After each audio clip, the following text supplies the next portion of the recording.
Et pour parler de cette condamnation, nous avons le plaisir d'avoir par téléphone son Excellence l'ambassadeur Hessène Haridi, ancien ministre adjoint aux Affaires étrangères. Monsieur l'ambassadeur, bonjour. Bonjour madame.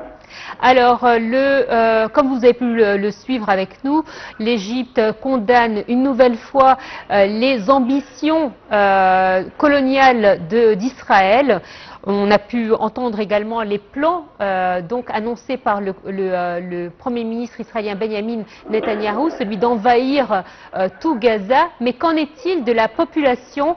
Le plan n'est pas clair en ce qui concerne la population. Où est-ce qu'elle va se trouver dans leur plan colonial? À mon avis personnel, madame, le plan est clair et on ne doute pas que la finalité est de forcer les Palestiniens à quitter leur pays. Voilà ce que je m'attends et ça ne serait pas une surprise pour moi. Et où est-ce qu'il est le droit international sur ce qui se passe et sur les ambitions d'Israël? Avec Israël, le droit international n'existe plus. Il n'a jamais existé. Le seul langage qu'Israël comprend, c'est le langage de la force et de la dissuasion. Tant que le langage de force et dissuasion sont absents, alors Israël va continuer à faire ce qu'il veut. Alors, ce système d'impunité dans lequel nous nous trouvons par rapport à la communauté internationale, est-ce qu'il a des limites? Jusqu'où Israël peut aller pour que la communauté internationale réagisse par des actes?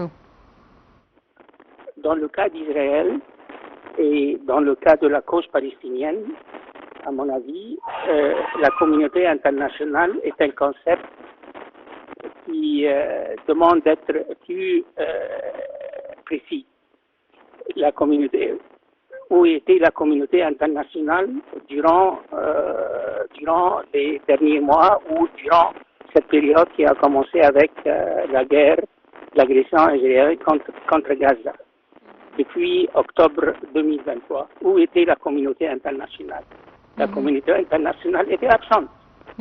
Dans la mesure où cette communauté internationale, et c'est à vous de définir qu'est-ce que vous entendez par la communauté internationale, est-ce que vous entendez parler des Nations Unies par exemple, vous entendez parler des pays membres de l'Union européenne, vous entendez parler des pays africains, asiatiques et de l'Amérique latine.